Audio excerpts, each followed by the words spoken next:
વર્ષ 2026-27નું બજેટ આજે જ્યારે ગુજરાત વિધાનસભામાં રજૂ થયું, ગુજરાતની જનતાને ખૂબ આશા અને અપેક્ષા હતી કે આ ડબલ એન્જિન સરકાર છે, ક્યાંક અમારા માટે ડબલ ફાયદો કરાવતું બજેટ રજૂ કરશે.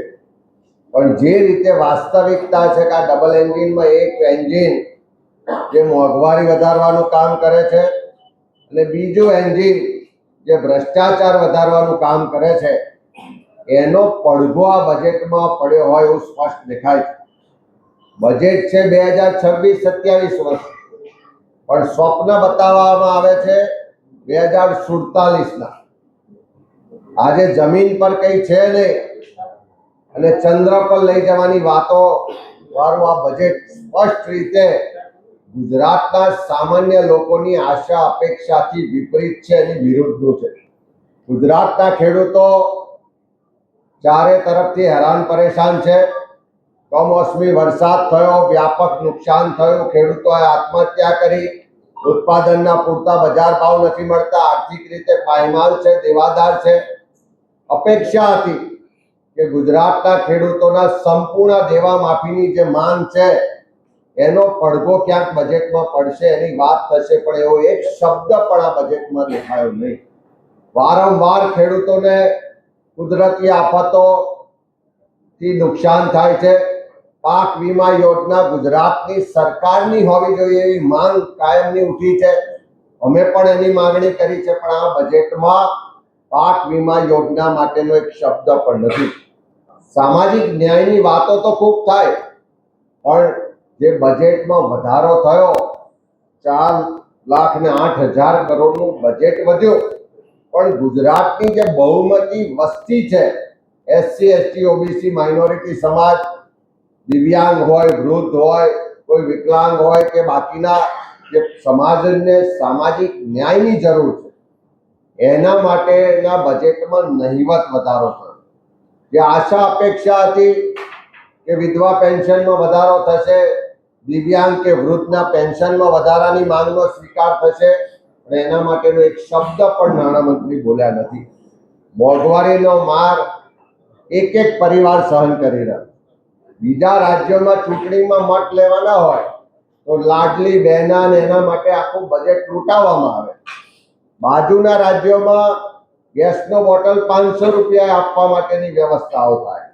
પણ જે ગુજરાતમાંથી દેશના વડાપ્રધાન નરેન્દ્રભાઈ ગયા કે બહેનો કોઈ તકલીફ પડે તો પત્ર પોસ્ટકાર્ડ લખજો, એ બહેનો પોસ્ટકાર્ડ લખીને તો થાક્યા, પણ આ ગુજરાત સરકારના વારંવારના બજેટોમાં પણ એ મહિલાઓને મોંઘવારીમાંથી રાહત મળે એવું એક પણ જાહેરાત નથી થતી.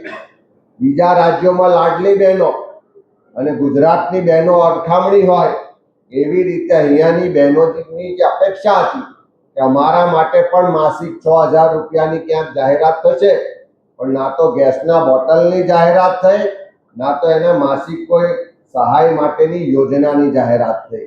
એટલે મહિલા બાળ વિકાસ માટેનું જે બજેટનો પણ વધારો તમે જોશો ગત વર્ષની સરખામણીમાં, તો નહિવત વધારો એમાં પણ જોવા મળ્યો. ગુજરાતનો મોટો કામદાર વર્ગ, ખાસ કરીને મનરેગાના કામદારો, એમને એમ હતું કે અમારા વેતનમાં વધારો થશે, એ પણ આશા ઠગારી નીકળી. ગુજરાતના બાકીના અસંગઠિત ક્ષેત્રના કામદારો, એમને એમ હતું કે અમારા લઘુત્તમ વેતનમાં વધારાની વાત આવશે, એ પણ ઠગારી નીકળી. ગુજરાતમાં જે ફિક્સ પગાર, કોન્ટ્રાક્ટ અને આઉટસોર્સિંગથી જે કર્મચારીઓનું શોષણ થઈ રહ્યું છે, કે ફિક્સ પગાર કોન્ટ્રાક્ટની પ્રથા નાબૂદ થાય એવી કોઈ પણ જાહેરાત આ બજેટમાં ના જોવા મળી. એટલે કામદાર યુવાનો વિરુદ્ધની આ બજેટની વાતો સ્પષ્ટ રીતે દેખાઈ આવે છે. સાથે સાથે ગુજરાતમાં જે આશા વર્કર બહેનો છે, આંગણવાડી વર્કર બહેનો છે, મધ્યાહન ભોજનના કર્મચારી છે, જે VCA છે, એવા સરકારના વિવિધ વિભાગમાં જે કર્મચારીઓ કામ કરે છે, કાયમ સમાન કામ સમાન વેતનના અધિકારની માંગ કરે છે, એ બધા જ કર્મચારીઓની આશા પર પાણી ફેરવાનું કામ આ બજેટમાં જોવા મળ્યું. સાથે સાથે જે જૂના કર્મચારીઓ છે, ઓલ્ડ પેન્શન ની ઓપીએસ ની માંગ કરે છે, એમની વાત પણ ના સાંભળવામાં આવી.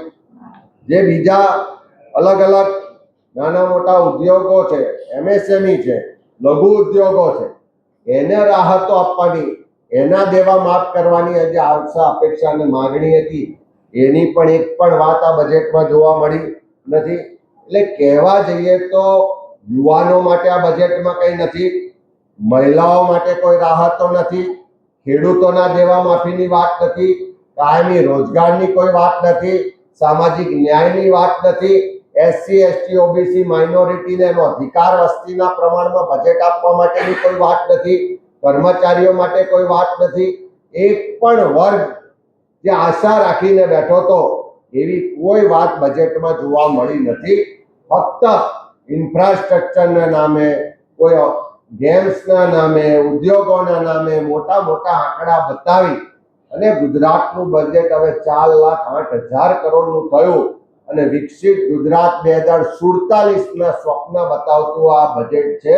પણ આજની 2026-27ની વાસ્તવિકતા અને લોકોની જે અપેક્ષા હતી, જે માંગણી હતી, ને જે ગુજરાતની સ્થિતિ છે, એનાથી વિપરીત બજેટ રજૂ કરવામાં આવ્યું છે.